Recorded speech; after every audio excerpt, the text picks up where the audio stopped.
How did prehistoric women deal with their periods?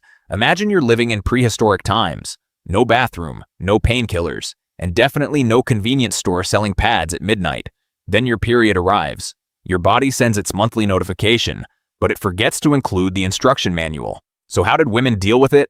The honest answer is this: we don't know for sure.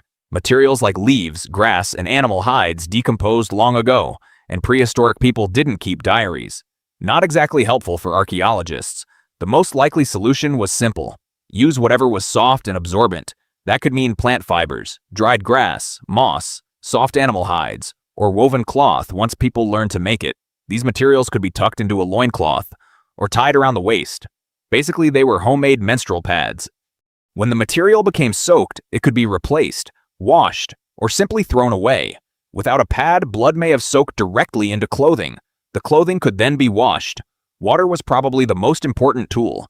Women may have bathed in rivers or streams, or carried water to a private place. There, they could wash themselves and clean the materials they were using.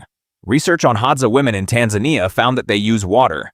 They also use cloths reserved for menstruation. But modern Hadza people are not time machines. They simply offer clues. They show us the kinds of solutions people might create, especially in a world without supermarkets. What about cramps? No ibuprofen, no electric heating pad.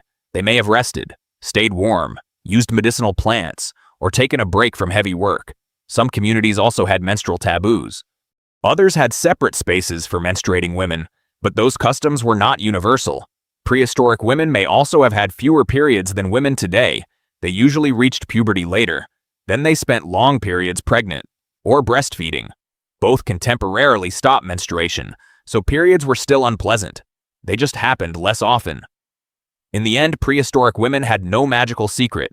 They listened to their bodies, they used water, they made use of whatever nature provided, and they learned from other women. No period tracking apps, no next-generation ultra-absorbent products, just knowledge, adaptability, and plenty of trial and error. And somehow, they still managed to handle something.